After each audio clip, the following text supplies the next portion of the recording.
저 여자 잡아! 뛰어내리면 끝장이라고! 강남의 화려한 불빛 아래 죽음의 문턱에 선 밤 11시. 타겟 확보 직전이다. 발밑에 펼쳐진 눈부신 지옥. 그녀는 마지막 결심을 굳힙니다. 강남 한복판 한 고급 오피스 건물 옥상이었습니다. 밤 11시 차가운 바람이 몰아치는 그곳에 난간 끝에 아슬아슬하게 선 여자가 한 명 있었죠. 검은 옷을 입은 남자 5이 그녀를 에워쌌습니다.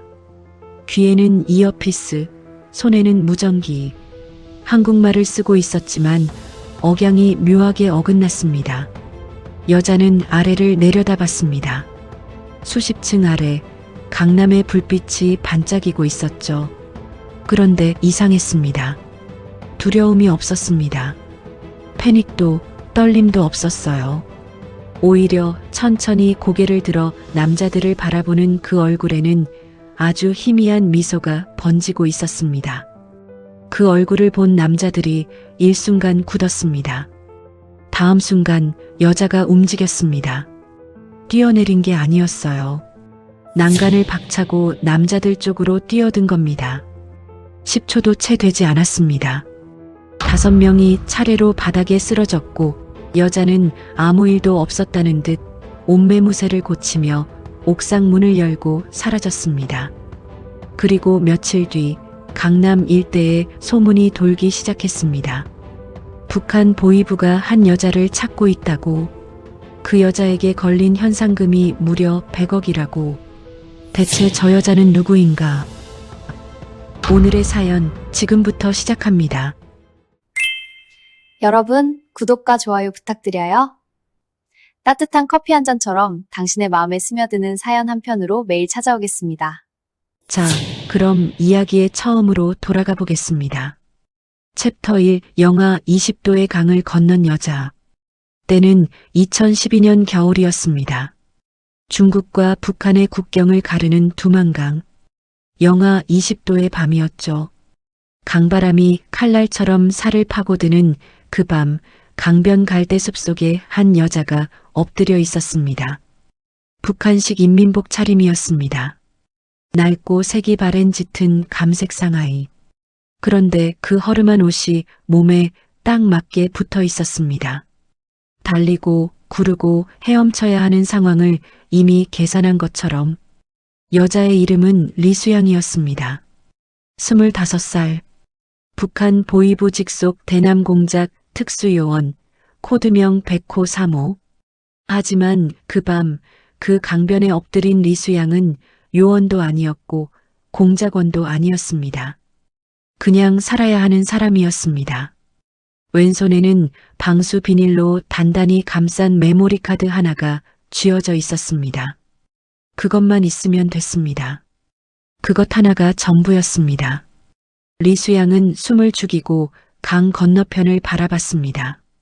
중국 쪽 강변. 거기까지만 가면 됐습니다. 거리로는 150m. 수영선수에게는 아무것도 아닌 거리였죠. 하지만 이 강은 달랐습니다. 영하의 수온, 거센 물살, 그리고 강변을 순찰하는 국경경비대, 탐조등이 일정한 간격으로 강 위를 훑고 지나갔습니다. 리수양은 탐조등의 주기를 셌습니다. 하나, 둘, 셋 17초. 탐조등과 탐조등 사이 어둠이 내려앉는 시간이 17초였습니다. 그 시간 안에 강 한가운데까지는 가야 했습니다.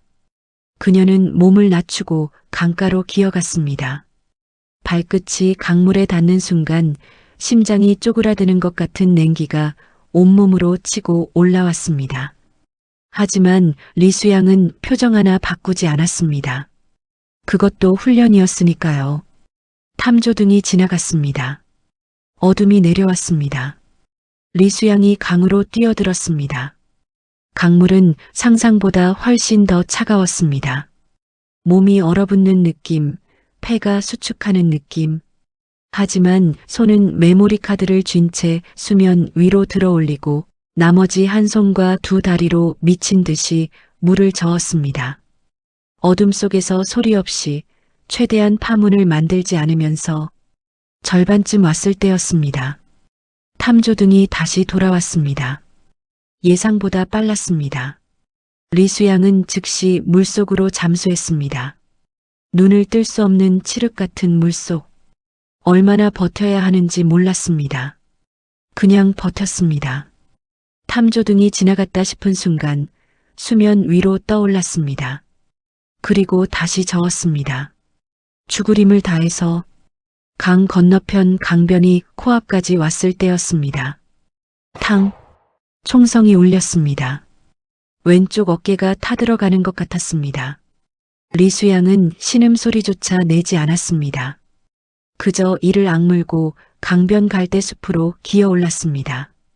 손에서 메모리 카드를 놓지 않은 채 갈대숲 속에 쓰러지듯 엎드리며 리수양은 어깨를 확인했습니다. 관통상이었습니다. 다행이었죠.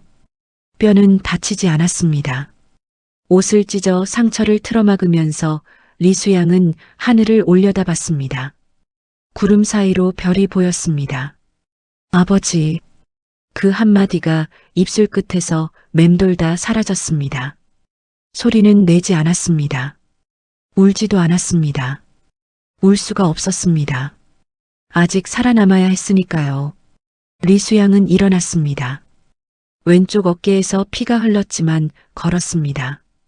중국 쪽 어둠 속으로 혼자서 그날 밤 두만강을 건넌 여자가 강남의 오피스 빌딩 청소부가 되기까지 3년이라는 시간이 흘렀습니다.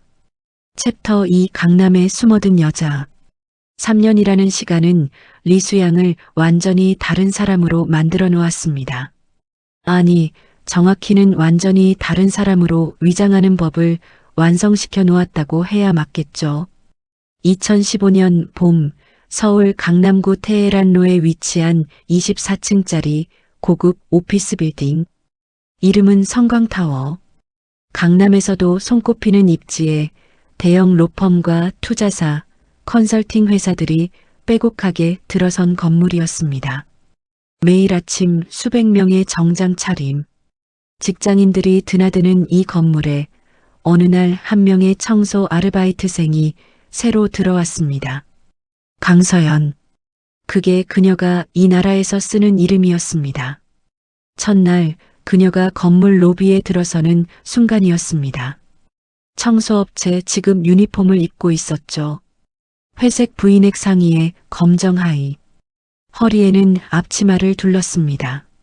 낡은 운동화, 화장기 하나 없는 맨얼굴. 머리는 단정하게 묶었지만 몇 가닥이 귀 옆으로 흘러내려 있었어요. 그런데 로비를 가로질러 걷는 그 짧은 순간 주변이 조용해졌습니다. 엘리베이터 앞에 서 있던 정장 차림의 남자 둘이 대화를 멈췄습니다. 안내 데스크 직원이 시선을 들었다가 황급히 내렸습니다. 마침 들어서던 배달 기사가 발걸음을 멈추고 멍하니 바라봤죠. 강서연은 아무것도 보지 못한 척 고개를 숙이고 걸었습니다. 그게 계획이었으니까요.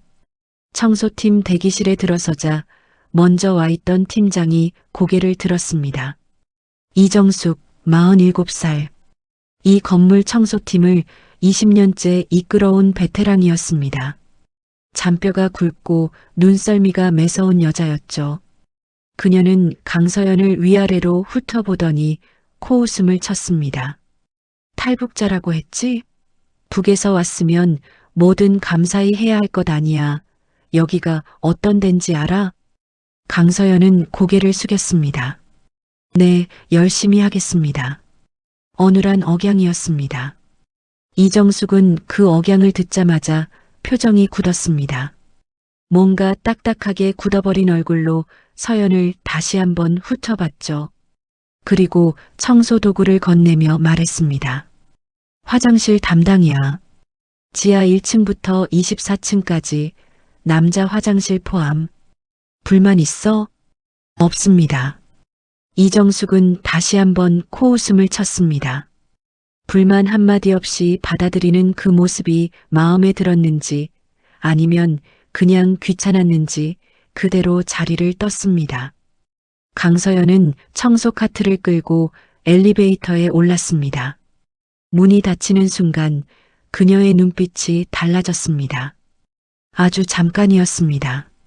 층수 버튼을 누르면서 시선이 한 곳에 머물렀죠. 14층 한울인베스트먼트 대표 김민재. 서연의 눈이 그 버튼 위에서 0.5초 멈췄다가 다시 원래대로 돌아왔습니다. 그리고 지하 1층 버튼을 눌렀습니다. 시작은 아래에서부터였으니까요. 며칠이 지나면서 건물 안에 소문이 퍼지기 시작했습니다. 새로운 청소 아르바이트생이 너무 예쁘다는 것이었습니다. 단순히 예쁜 정도가 아니라 어떻게 저런 사람이 청소를 하고 있냐는 반응이었죠. 5층 로펌 소속 변호사가 엘리베이터에서 마주친 뒤 하루 종일 일이 손에 안 잡혔다는 얘기가 돌았고 11층 컨설팅사 팀장은 일부러 쓰레기통을 2번 비우게 했다는 이야기도 나왔습니다. 강서연은 그 어떤 시선에도 반응하지 않았습니다. 눈을 마주치지 않았고 웃지도 않았으며 말을 섞지도 않았습니다. 그저 청소 카트를 밀고 닫고 비우고 다음 층으로 올라가는 일만 반복했죠. 그러던 어느 날 오전이었습니다. 서연이 14층 복도를 청소하고 있을 때였어요. 엘리베이터 문이 열리면서 한 남자가 걸어 나왔습니다. 키가 크고 어깨가 넓었습니다. 맞춤 정장이 몸에 완벽하게 떨어졌고 걸음걸이에 자신감이 넘쳤습니다. 38살 김민재였습니다. 한울인베스트먼트 대표, 서울대 경제학과 수석 졸업, 강남에서 알만한 사람은 다 아는 청년 성공 신화.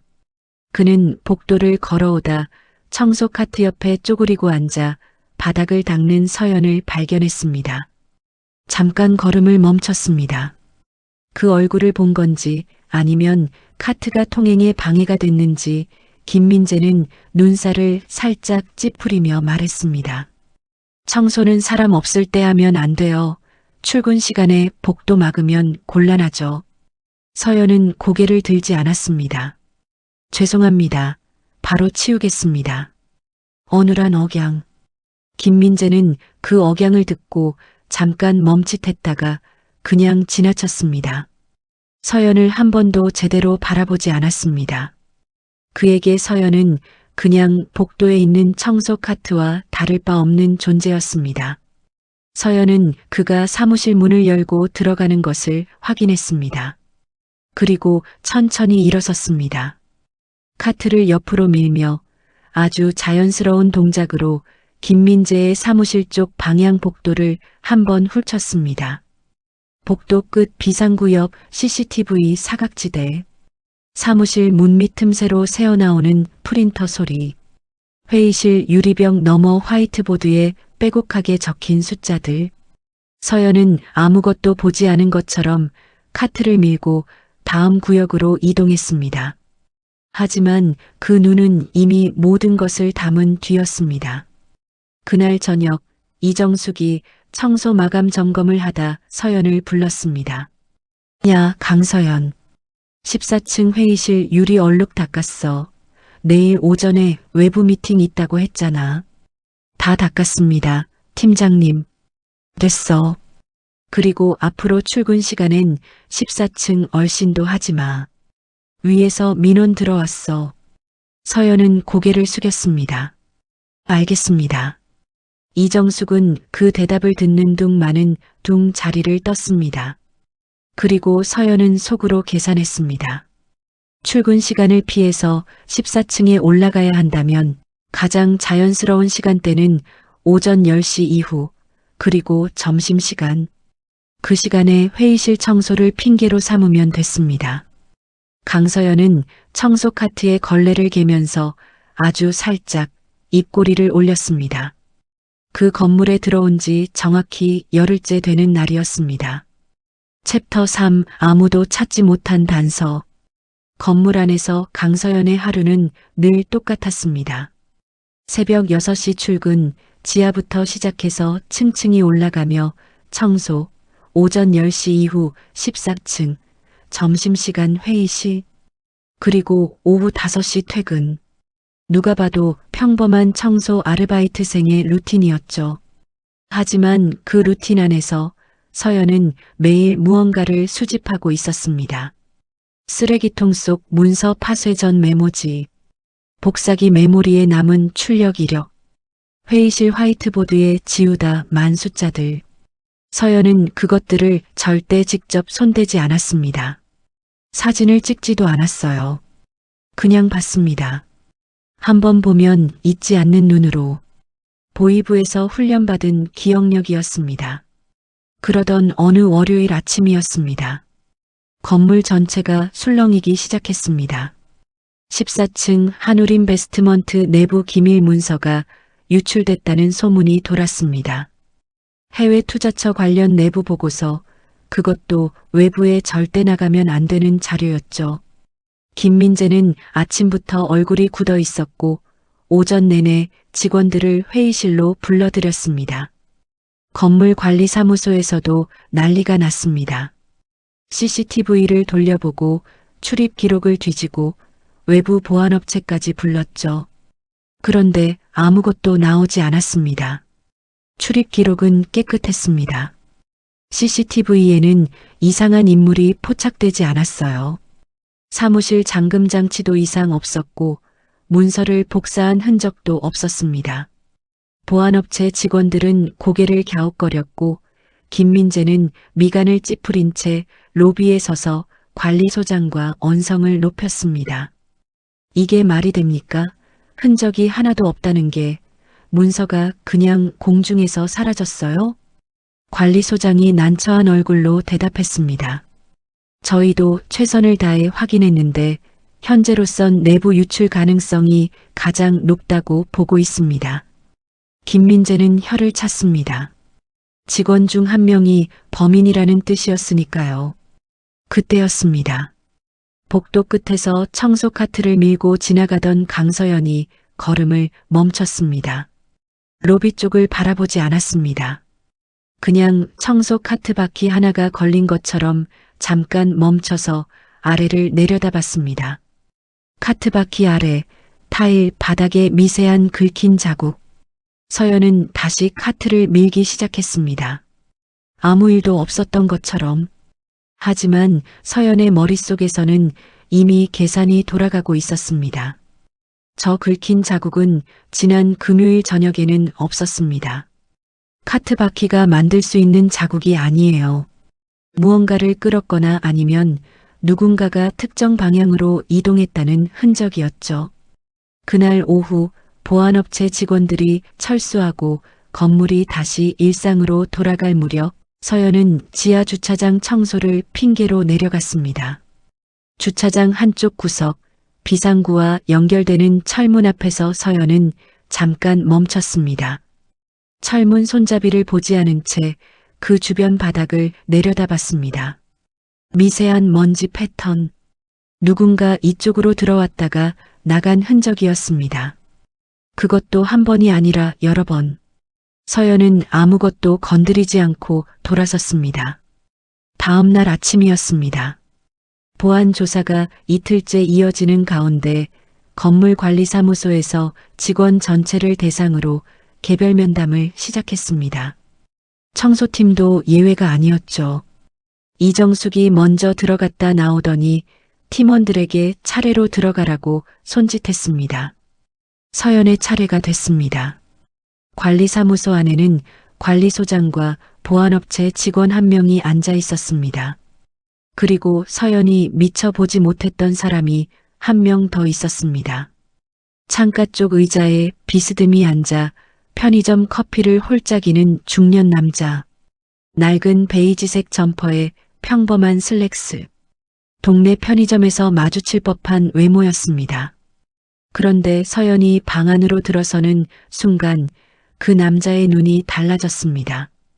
커피컵을 내려놓지도 않은 채 아주 조용히 서연의 발끝부터 어깨까지를 훑었습니다. 서연은 그 시선을 감지했습니다. 0.1초 만에 관리소장이 형식적인 질문을 시작했습니다. 강서연 씨, 지난 금요일 저녁 퇴근 시간 이후에 건물 안에 있었나요? 아니요. 5시에 퇴근했습니다. 14층 출입은요? 오전 10시 반에 청소하고 내려왔습니다. 그때 창가에 남자가 처음으로 입을 열었습니다. 목소리는 낮고 느긋했습니다. 강서연 씨, 혹시 지하 주차장 비상구 쪽 자주 가세요? 서연은 그 남자를 바라봤습니다. 처음으로 지하 청소 담당이라서요. 거기도 구역에 포함됩니다. 남자는 고개를 끄덕였습니다. 그리고 더 묻지 않았습니다. 그냥 다시 커피를 들었죠. 면담이 끝나고 서연이 방을 나서는 순간이었습니다. 등 뒤에서 남자의 시선이 느껴졌습니다. 문이 닫혔습니다. 서연은 표정 하나 바꾸지 않고 복도를 걸었습니다. 하지만 머릿속에서는 경보가 울리고 있었습니다. 저 남자는 관리사무소 직원이 아닙니다. 보안업체 사람도 아니에요.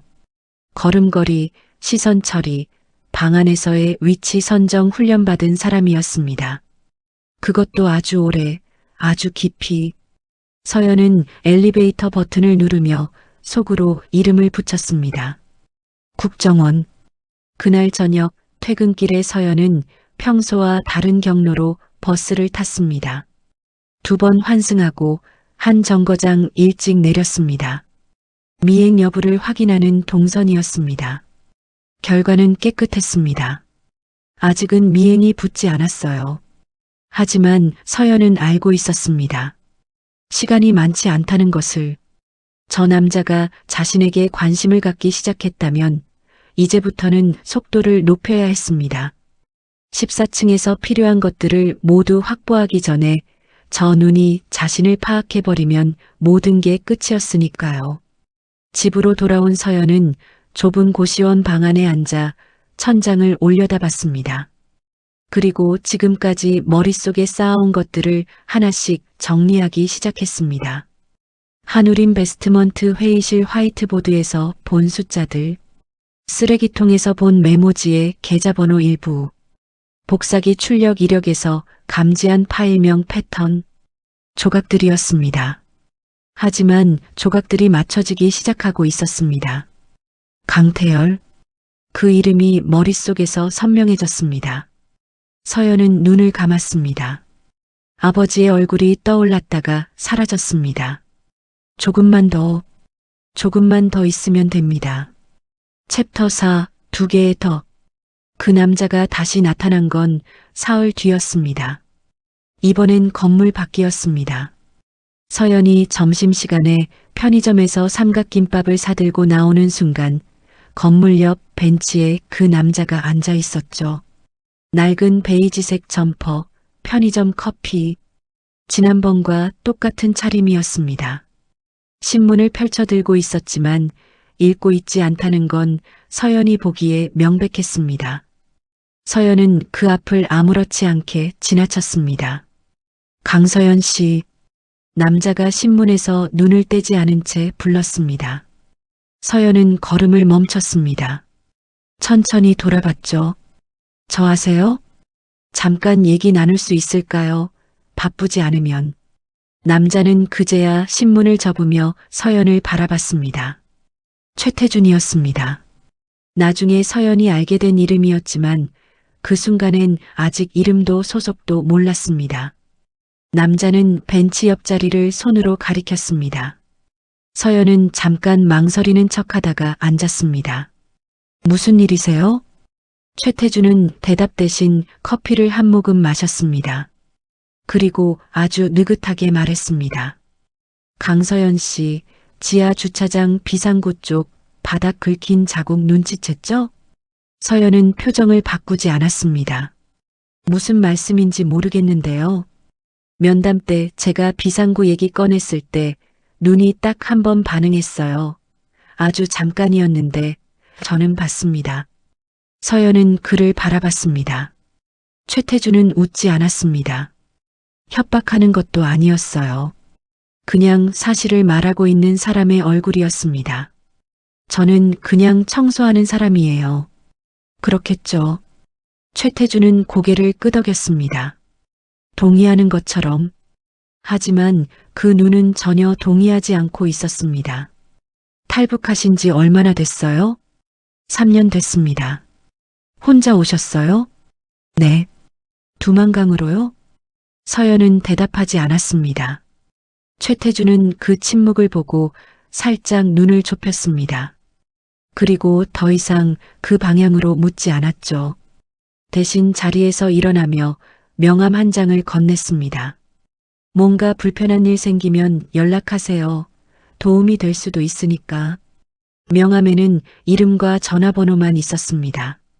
소속은 없었어요. 서연은 명함을 받아들었습니다. 최태준은 그대로 걸어갔습니다. 뒤를 돌아보지 않았죠. 서연은 명함을 내려다봤습니다. 최태준.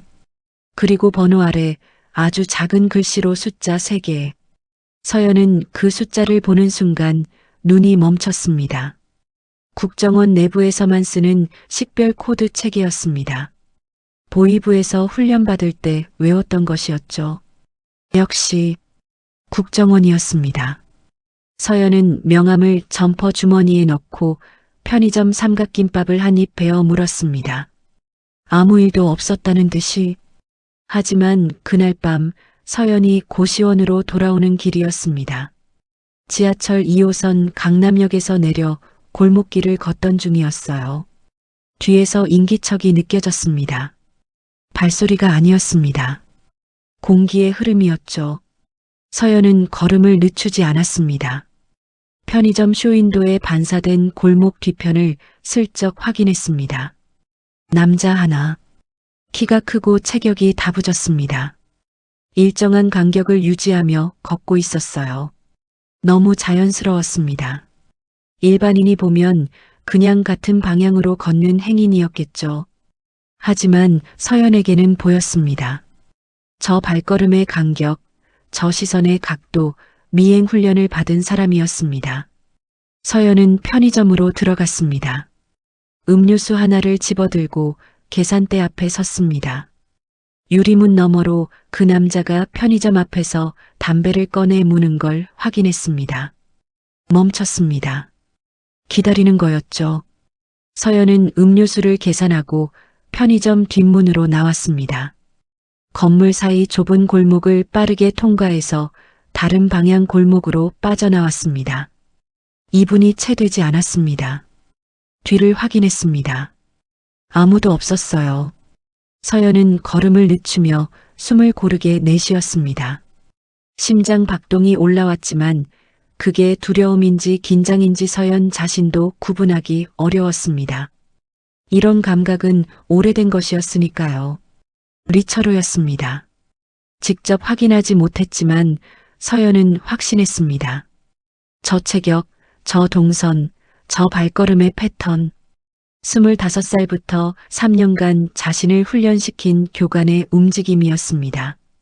세상 어디서 마주쳐도 알 수 있을 만큼 익숙한 것이었죠. 보위부가 강남까지 들어왔습니다. 서연은 고시원 방으로 돌아와 불도 켜지 않은 채 문 뒤에 등을 기댔습니다. 어둠 속에서 상황을 정리했습니다. 앞에는 국정원 최태준, 뒤에는 보위부 리처로. 양쪽 모두 자신을 향하고 있었습니다. 시간이 없었어요. 14층에서 필요한 마지막 증거를 확보하기 전에 둘 중 하나에게 잡히면 끝이었습니다. 서연은 어둠 속에서 눈을 감았습니다. 그리고 머릿속으로 내일 일정을 짰습니다. 오전 10시 30분 14층 회의실 청소. 그 시간 김민재는 외부 미팅이 있다고 화이트보드에 적혀 있었습니다. 사무실이 비는 시간이 최소 1시간. 그 1시간이면 충분했습니다. 딱 한 번의 기회였습니다. 서연은 눈을 뜨고 천장을 바라봤습니다. 그리고 아주 조용히 혼자 중얼거렸습니다. 내일입니다, 아버지. 챕터 5, 단 한 번의 기회. 다음 날 아침 강서연은 평소보다 30분 일찍 출근했습니다. 건물에 들어서면서 로비를 한 바퀴 훑었습니다. 수상한 인물 없음. 엘리베이터 앞 대기 인원 확인. 안내 데스크 직원 교체 여부 확인. 습관처럼 몸에 밴 동작들이었습니다. 아무도 눈치채지 못하는 청소 카트를 미는 아르바이트생의 평범한 아침 루틴처럼 보이는 오전 10시 20분. 서연은 14층 엘리베이터에서 내렸습니다. 복도는 한산했습니다. 한울인베스트먼트 사무실 유리문 너머로 직원 2명이 각자 모니터를 들여다보고 있었고 김민재의 자리는 비어 있었습니다. 화이트보드에 적힌 대로 외부 미팅 중이었죠. 서연은 청소 카트를 끌고 회의실 쪽으로 향했습니다. 아, 강 씨, 오늘 회의실 청소 왔어요? 사무실 안쪽에서 직원 한 명이 고개를 들며 말했습니다. 20대 후반의 여직원이었습니다. 서연과 몇 번 마주친 적이 있는 유일하게 말을 걸어주는 직원이었죠. 서연은 고개를 살짝 숙이며 대답했습니다. 네, 어제 청소를 못해서요. 여직원은 고개를 끄덕이고 다시 모니터로 시선을 돌렸습니다. 서연은 회의실 문을 열고 들어갔습니다. 문을 닫는 순간 눈빛이 달라졌습니다. 회의실은 유리벽으로 사무실과 분리돼 있었지만 각도를 잘 잡으면 사무실 안이 보이고 사무실에서도 회의실이 보이는 구조였습니다. 서연은 청소를 시작하면서 동시에 각도를 계산했습니다. 카트를 특정 위치에 세우면 사무실 직원들의 시야에서 자신의 손이 가려졌습니다. 서연은 걸레로 테이블을 닦는 척하면서 테이블 아래 선반을 확인했습니다. 회의 자료가 꽂혀 있었습니다. 외부에 나가지 않은 내부용 바인더들. 서연은 그중 한 권의 등 부분에 인쇄된 코드를 읽었습니다. 눈으로만. 손은 여전히 걸레를 움직이고 있었죠. 영문 2자리, 숫자 6자리. 서연의 머릿속에 박혔습니다. 그때였습니다. 복도 쪽에서 엘리베이터 소리가 났습니다. 서연은 움직임을 멈추지 않은 채 유리병 너머 복도를 슬쩍 확인했습니다. 김민재가 돌아오고 있었습니다. 예상보다 30분이나 빨랐습니다. 옆에는 처음 보는 남자가 함께였습니다. 50대 초반으로 보이는 체격이 다부진 남자. 정장을 입고 있었지만 서연은 그 남자를 보는 순간 온몸의 신경이 곤두섰습니다.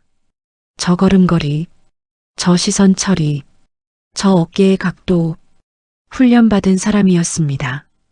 그것도 보이부식으로. 서연은 즉시 시선을 테이블로 내렸습니다. 걸레질을 계속했습니다. 김민재가 사무실 문을 열고 들어오며 그 남자에게 말했습니다. 여기서 잠깐 얘기 나눠요. 안쪽 회의실은 지금 청소 중이라. 2사람이 사무실 안쪽 소파로 향했습니다. 서연은 회의실 유리병 너머로 2사람을 시야 끝에 걸어두었습니다. 목소리는 들리지 않았습니다. 하지만 입모양을 읽을 수 있었죠. 그 낯선 남자의 입모양에서 서연이 읽어낸 단어는 단 2개였습니다. 평양, 그리고 수양, 리수양, 자신의 본명이었습니다. 서연은 걸레를 쥔 손에 힘이 들어가는 걸 느꼈습니다. 표정은 바꾸지 않았습니다. 하지만 머릿속은 이미 빠르게 돌아가고 있었어요. 저 남자는 보이부 측 인물이 맞습니다. 김민재와 접선하러 온 것이죠. 그리고 자신을 찾고 있다는 걸 김민재에게 알리고 있는 겁니다. 계획이 틀어졌습니다. 서연은 천천히 회의실 청소를 마무리하는 척 카트를 정리했습니다. 서두르면 안 됐습니다. 저 2사람의 시야에서 자연스럽게 벗어나야 했죠. 서연은 문을 열고 나오며 사무실 쪽을 향해 가볍게 목례했습니다. 청소 다 됐습니다. 김민재는 서연을 보지 않았습니다. 그 옆에 낯선 남자는 봤습니다. 아주 잠깐, 그러나 날카롭게. 서연은 시선을 피하지 않았습니다. 그냥 평범한 청소부의 눈으로 한번 마주쳤다가 고개를 숙이고 카트를 끌고 나왔습니다. 엘리베이터 문이 닫혔습니다. 서연은 등을 엘리베이터 벽에 기댔습니다. 2층 버튼을 눌렀습니다. 지하가 아니라 2층이었습니다. 비상계단과 연결된 층이었죠. 오늘 안에 결정을 해야 했습니다. 저 낯선 남자가 자신의 얼굴을 인식했는지 여부를 알 수 없었습니다. 하지만 보이부가 자신의 본명을 김민재에게 흘렸다는 건 이 건물 안에서 자신을 찾고 있다는 뜻이었습니다. 2층에서 내린 서연은 비상계단을 통해 지하로 내려갔습니다. 지하 주차장 한쪽 구석, 평소에 아무도 오지 않는 창고 앞이었습니다. 서연은 청소 카트 안쪽 바닥, 이중으로 된 칸막이 사이에서 작은 방수 파우치를 꺼냈습니다.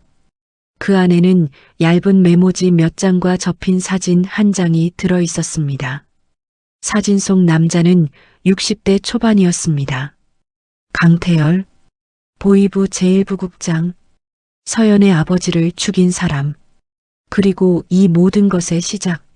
서연은 사진을 다시 접어 넣으며 결심했습니다. 오늘 밤 최태준에게 연락합니다. 더 기다릴 시간이 없었습니다. 증거가 완전하지 않아도 지금 가진 것만으로 움직여야 했습니다. 국정원과 손을 잡는 건 위험한 선택이었습니다. 하지만 보이부와 이 건물 안에 동시에 갇히는 것보다는 나았습니다. 서연은 파우치를 다시 카트 바닥에 숨기고 일어섰습니다.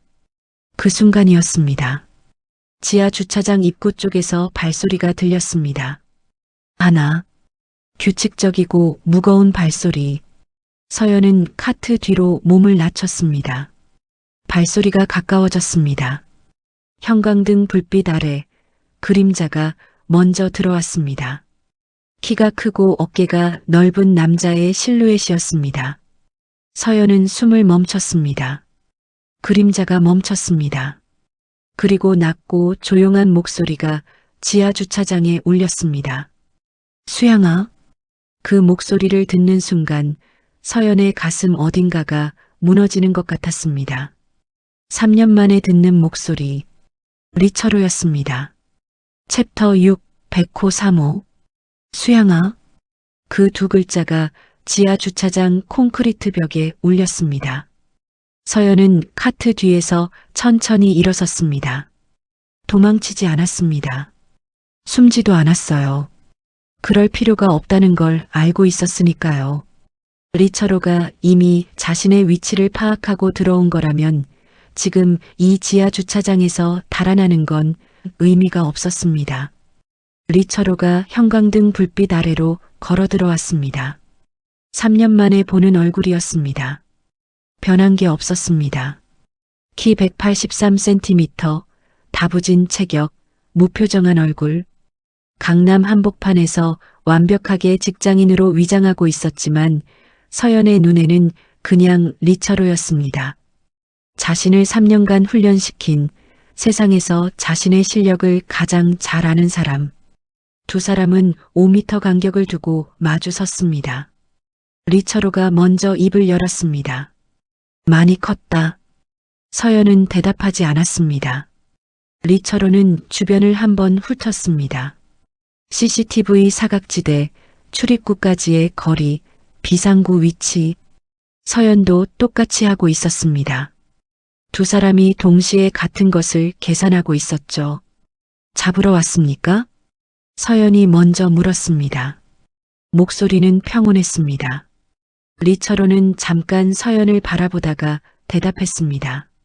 명령은 그렇다. 그럼 해보시죠.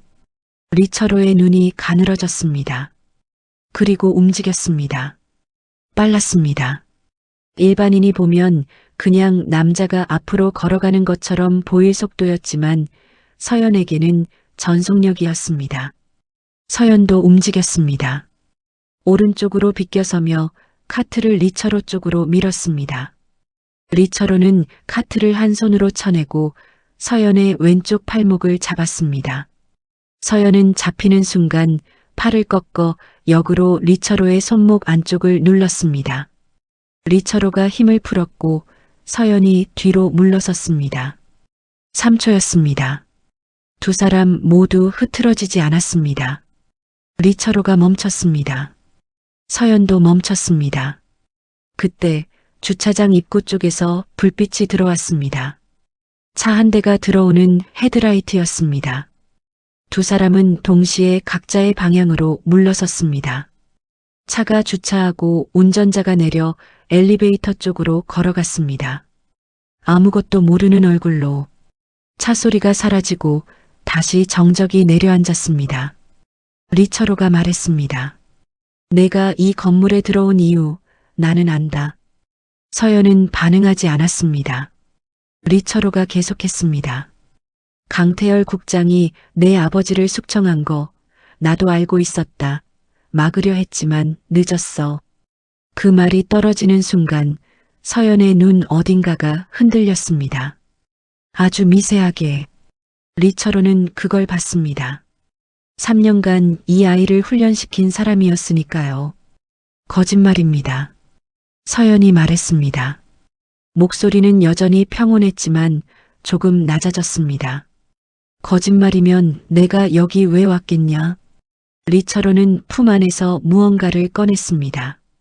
작은 봉투였습니다. 서연 쪽으로 밀었습니다.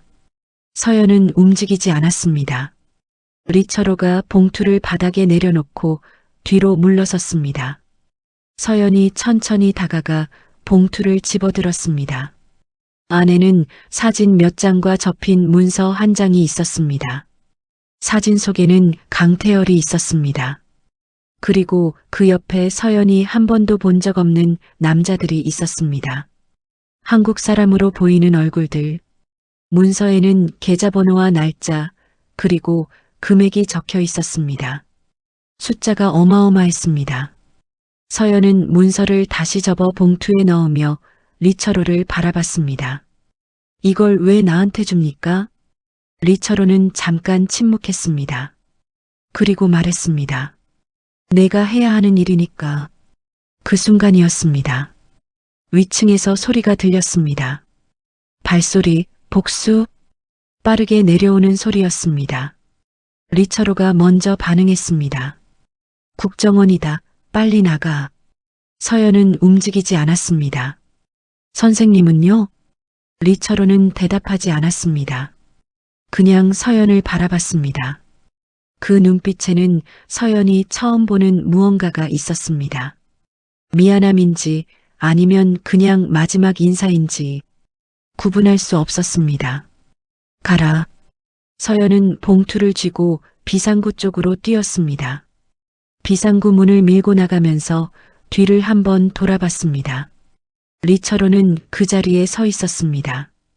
움직이지 않았습니다.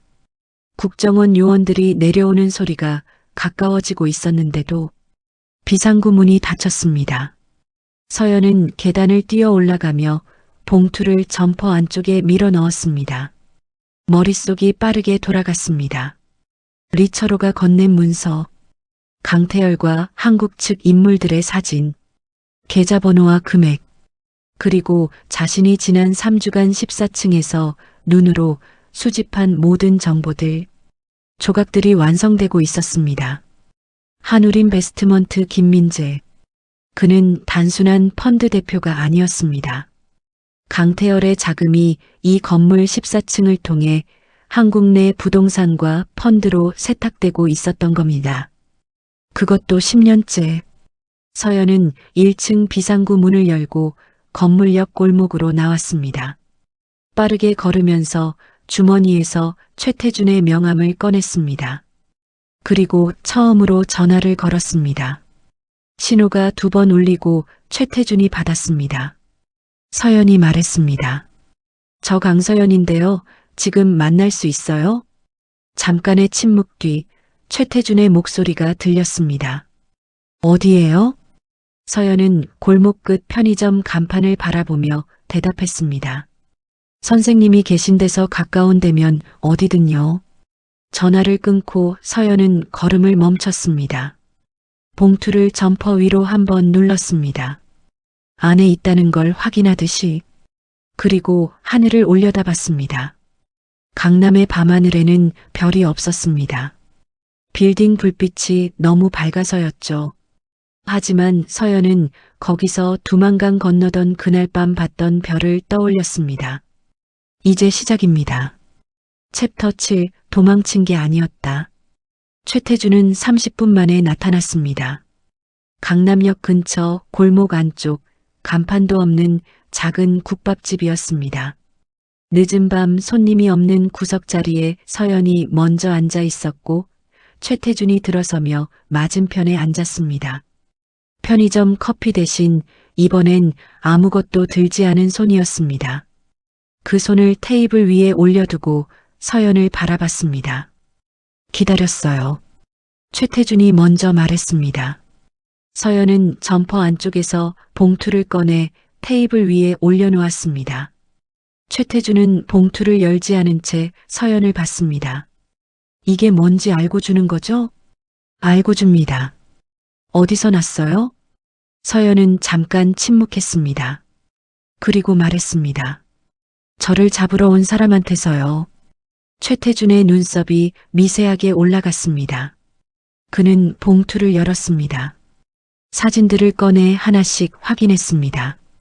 문서를 펼쳤습니다. 계좌번호와 금액들을 훑었습니다. 그 과정이 1분도 채 되지 않았지만 최태준의 표정이 달라졌습니다. 아주 미세하게, 그러나 서연은 알아챘습니다. 저 사람, 이 자료를 본 적이 있습니다. 아니면 이런 자료를 찾아왔던 사람이었죠. 최태준이 문서를 다시 접으며 물었습니다. 강태열이 누군지 알아요? 제 아버지를 죽인 사람입니다. 정적이 흘렀습니다. 최태준은 서연을 바라봤습니다. 처음으로 계산하는 눈이 아니라 그냥 사람을 보는 눈으로. 얘기해 줄 수 있어요. 처음부터? 서연은 국밥집 창밖을 잠깐 바라봤습니다. 강남의 밤거리가 보였습니다. 환하게 불 켜진 건물들, 오가는 사람들. 서연이 3년 동안 그 안에 있으면서도 한 번도 속하지 못했던 세상이었습니다. 그리고 서연은 처음으로 말하기 시작했습니다. 2012년 서연은 보이부 대남공작 특수요원으로 중국에 파견돼 있었습니다. 코드명 100호 3호. 임무는 한국 내 특정 인물들의 동향 파악이었죠. 25살이었지만 보이부 내에서는 이미 검증된 요원이었습니다. 6개 언어를 구사하고 어떤 신분으로든 위장이 가능하며 단 한 번도 신원이 노출된 적 없는 강태열 국장이 직접 발굴하고 키운 인물이었습니다. 그런데 그해 가을, 서연은 평양에서 날아온 내부 보고서 하나를 보게 됐습니다. 정식으로 전달된 문서가 아니었습니다. 암호화된 채널을 통해 흘러들어온 것이었는데 내용은 단 한 줄이었습니다. 리철민 반동분자로 처결. 리철민. 서연의 아버지 이름이었습니다. 서연은 그 보고서를 보고도 표정을 바꾸지 않았습니다. 방 안에 혼자 있었지만 훈련은 몸에 배어 있었습니다. 그냥 창문을 바라봤습니다. 오래, 아주 오래. 아버지는 평범한 사람이었습니다. 함경북도에서 교사를 했고 조용하고 말이 없었으며 딸이 보이부에 들어간 뒤로는 딸 얘기를 일절 입에 올리지 않는 사람이었죠. 반동분자라는 단어가 그 사람에게 붙을 수 있는 이유가 단 하나도 없었습니다. 서연은 그날 밤 자신이 가진 접근 권한을 이용해 내부 기록을 뒤졌습니다. 조심스럽게 흔적을 남기지 않으면서. 그리고 찾아냈습니다. 아버지에게 반동분자 혐의를 씌운 보고서를 최초로 작성한 사람의 이름을. 강태열. 서연을 발굴하고 훈련시키고 믿는다고 했던 그 사람이었습니다. 이유를 알 수 없었습니다. 아버지와 강태열 사이에 어떤 접점이 있는지도 몰랐죠. 하지만 한 가지는 분명했습니다. 강태열이 의도적으로, 계획적으로 아버지를 제거했다는 것. 그리고 그 다음은 자신이라는 것. 보이부에서 누군가를 제거할 때는 항상 그 주변 인물부터 먼저 처리했습니다. 서연은 그 방식을 너무 잘 알고 있었어요. 아버지가 먼저였고 다음은 자신이었습니다. 시간 문제였죠. 서연은 그날 밤 임무를 이탈했습니다. 중국 체류 중이라는 게 유일한 행운이었습니다. 손에 쥔 건 방수 비닐로 감싼 메모리 카드 하나뿐이었습니다. 그 안에 강태열이 한국 내에 구축한 자금 세탁 네트워크의 일부 자료가 담겨 있었습니다. 서연이 임무 수행 중 우연히 입수한 것이었죠. 두만강을 건넌 건 그로부터 사흘 뒤였습니다. 최태준은 서연의 이야기를 끝까지 들었습니다. 중간에 한 번도 끊지 않았어요. 서연이 말을 마치고 나서도 잠깐 침묵했습니다. 그리고 물었습니다. 강남 그 건물에 들어간 것도 처음부터 계획한 거예요? 네. 탈북하고 나서 언제부터요? 서연은 잠깐 생각하다 대답했습니다. 한국 들어온 첫날부터요. 최태준은 낮게 웃었습니다. 웃음이라기보다는 긴 숨을 내쉬는 것에 가까웠습니다. 메모리 카드에 있던 자료로 건물을 특정한 거고요. 14층 한울인베스트먼트, 대표 김민재, 강태열의 자금이 그 회사를 통해 한국 내 부동산과 펀드로 세탁되고 있었습니다. 10년째예요. 최태준은 테이블 위 봉투를 손가락으로 가볍게 두드렸습니다. 그리고 말했습니다. 나도 10년 전에 이 네트워크를 쫓았어요. 증거 직전까지 갔는데 윗선에서 막혔죠. 두 사람의 시선이 마주쳤습니다. 최태준이 말했습니다. 이번엔 안 막힙니다. 서연은 대답하지 않았습니다. 그냥 최태준을 바라봤습니다. 이 사람을 믿어도 되는지 아직은 몰랐습니다. 하지만 지금 이 순간 선택지가 많지 않다는 건 알고 있었죠. 서연이 말했습니다. 한 가지 조건이 있습니다. 말해요. 강태열까지 가야 합니다. 김민재로 끝내면 안 돼요. 최태준은 잠시 서연을 바라보다가 고개를 끄덕였습니다. 같은 생각이에요. 국밥집 밖으로 강남의 밤이 계속되고 있었습니다. 아무것도 모르는 얼굴로 환하게.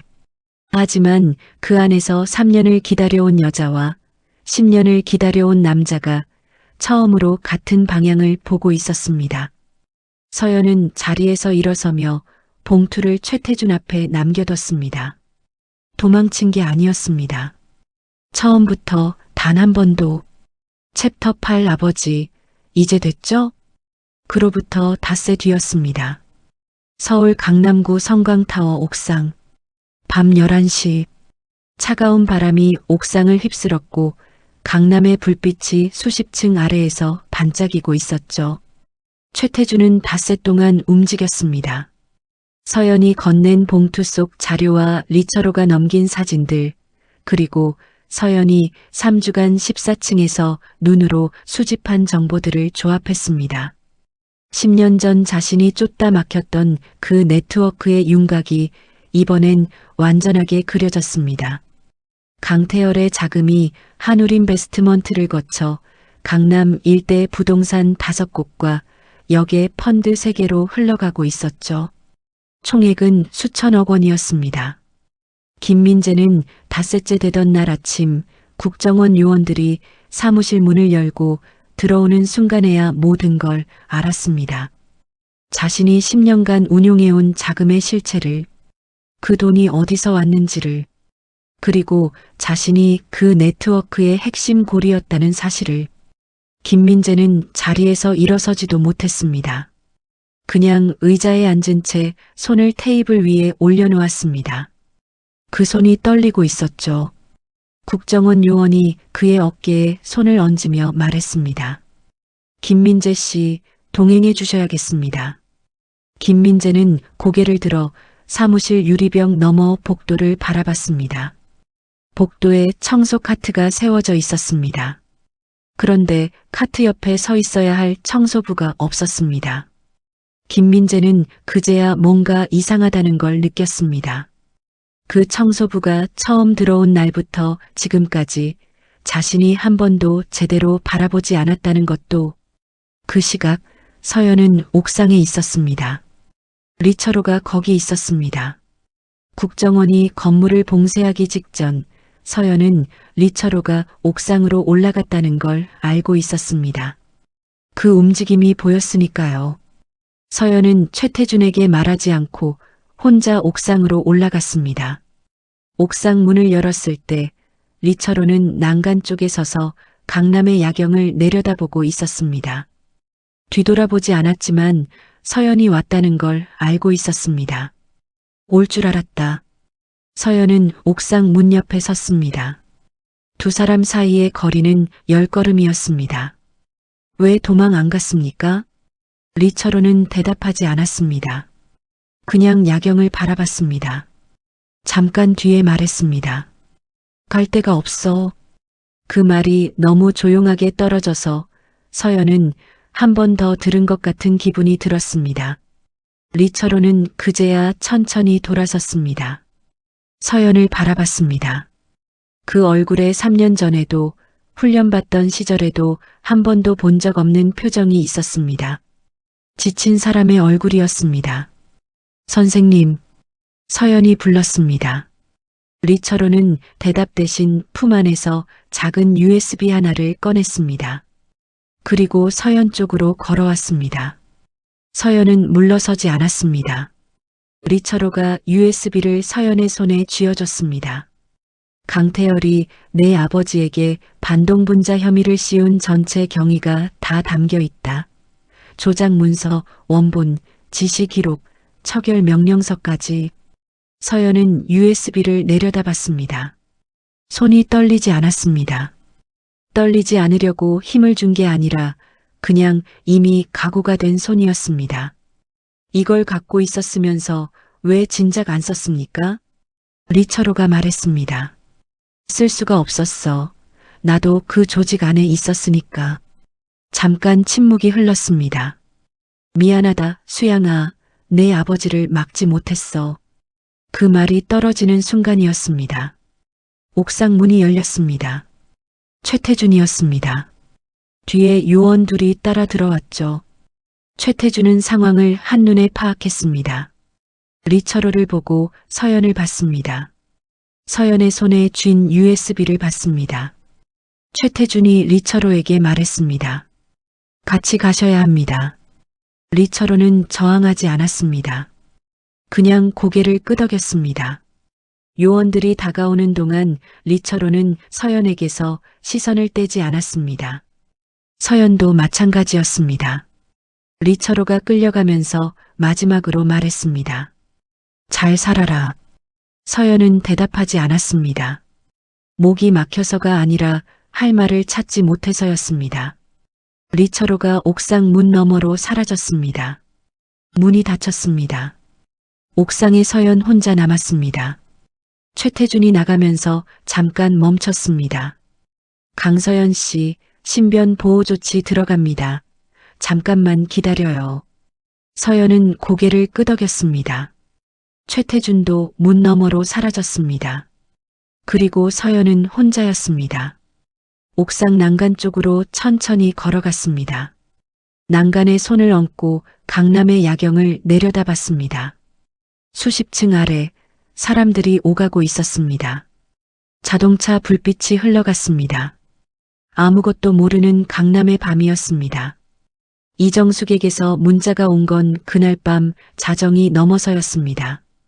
건물이 봉쇄됐다는 소식을 듣고 연락을 해온 것이었죠. 서연은 문자를 읽었습니다. 강서연 씨, 괜찮아요. 무슨 일이에요? 서연은 잠깐 화면을 바라보다가 답장을 보냈습니다. 괜찮습니다, 팀장님. 다음 날 아침이었습니다. 이정숙은 국정원 조사에서 서연의 정체를 전해 들었습니다. 탈북자 청소 아르바이트생이 보이부 출신 공장 요원이었다는 것, 그 건물에 처음부터 작전을 위해 들어왔다는 것, 그리고 북한 비자금 세탁 네트워크를 붕괴시키는 데 결정적인 역할을 했다는 것을. 이정숙은 그 이야기를 듣는 내내 한마디도 하지 않았습니다. 조사가 끝나고 건물 밖으로 나오는 길에 서연과 마주쳤습니다. 서연은 평소와 똑같은 얼굴이었습니다. 이정숙은 그 얼굴을 보는 순간 뭔가 말하려다 멈췄습니다. 다시 입을 열었다가 또 멈췄습니다. 그리고 겨우 말했습니다. 내가 잘못 봤어. 미안해요. 서연은 이정숙을 바라봤습니다. 그리고 처음으로 이 건물에 들어온 이후 처음으로 웃었습니다. 작고 조용한 웃음이었습니다. 괜찮습니다, 팀장님. 이정숙은 고개를 숙이고 돌아섰습니다. 어깨가 조금 떨리는 것 같았습니다. 며칠 뒤 서울 한강변이었습니다. 서연은 난간에 팔을 얹고 강물을 바라봤습니다. 한강이었습니다. 두만강과는 비교할 수 없이 넓고 비교할 수 없이 조용한 강. 서연은 강물이 흘러가는 걸 한참 바라봤습니다. 최태준이 옆에 와 섰습니다. 말이 없었습니다. 서연도 말하지 않았습니다. 두 사람은 그냥 나란히 강물을 바라봤습니다. 한참 뒤에 최태준이 말했습니다. 강태열 거는 시간이 걸릴 거예요. 하지만 이번엔 막을 사람이 없어요. 서연은 고개를 끄덕였습니다. 알고 있습니다. 최태준이 자리를 뜨면서 말했습니다. 수고했어요, 강서연 씨. 서연은 대답하지 않았습니다. 그냥 강물을 바라봤습니다. 최태준의 발소리가 멀어졌습니다. 서연은 혼자였습니다. USB를 꺼내 손바닥 위에 올려놓았습니다. 작고 차가운 것이었습니다. 그 안에 아버지의 억울함이 담겨 있었습니다. 3년의 시간이 담겨 있었습니다. 영하 20도의 강물과 왼쪽 어깨의 총상과 고시원 좁은 방에서 혼자 보낸 밤들이 담겨 있었습니다. 서연은 강물을 바라보며 아주 작게 말했습니다. 아버지, 이제 됐죠? 바람이 불었습니다. 한강이 말없이 흘렀습니다. 강서연은 난간에서 손을 떼고 돌아섰습니다. 강남의 하늘이 맑았습니다. 처음 보는 것처럼 밝았습니다. 사연이 마음에 드셨다면 좋아요와 구독 부탁드립니다. 내일도 따뜻한 커피 한 잔처럼 당신의 마음에 스며드는 사연 한 편으로 찾아오겠습니다. 감사합니다.